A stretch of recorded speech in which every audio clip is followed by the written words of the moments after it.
ನಮಸ್ಕಾರ ಆತ್ಮೀಯರೇ, ಇವತ್ತೊಂದು ವಿಶೇಷವಾದಂಥ ತಾಣದಲ್ಲಿದೆವು. ಅದು ಗಿಡಮೂಲಿಕೆಗಳ ಔಷಧೀಯ ಗಿಡಮೂಲಿಕೆಗಳ ಬೀಡು. ಇದು ಗದಗ ಜಿಲ್ಲೆಯ ಕಪ್ಪತ್ತಗುಡ್ಡದಲ್ಲಿ ನಾವು ಇವತ್ತಿದೆವು. ಸೊ ಇಲ್ಲಿದೆವು ಅಂದ್ರೆ ನಮ್ಮ ಜನಪದ ಸೊಗಡಿನ ಒಂದು ಗೀತೆಯನ್ನು ನಾನು ತಮ್ಮ ಮುಂದೆ ಹೇಳ್ತೀನಿ. ಇದರಲ್ಲಿ ಏನಾಗಿರ್ತದೆ ಅಂದ್ರೆ, ಹುಡುಗಿ ಆದವಳು ಹುಡುಗಿಗೆ ಹುಡುಗನ ಬೇರೆ ಮದುವೆ ಆಗೋ, ಬೇರೆದವ್ರ ಜೋಡಿ ಬಾಳ್ವೆ ಮಾಡೋ, ನಾನು ನಿನ್ನ ಕಡೆ ಆಗೋದು ಬರೋದಿಲ್ಲ ಅಂಥೇಳಿ ಹೇಳ್ತಾನೆ ಹುಡುಗಿಗೆ. ಅದಕ್ಕೆ ಈ ಜಾನಪದದಾಗ ಹೇಳಿದ್ದಾರೆ ಯಾವ ರೀತಿಯಾಗಿ ಅಂತ. ಜವರಿ ಕಣದ ಕುಬುಸ ತೊಟ್ಟ, ಗಾಣದ ದಡಿಯ ಸೀರೆಯ ನುಟ್ಟ.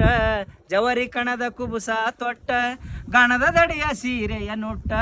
ಮುತ್ತ ಬಿಗಿಸಿದ ಮೂಗ ಬಟ್ಟ, ಹಣಿ ಮ್ಯಾಲೆ ಕುಂಕುಮ ಇಟ್ಟ.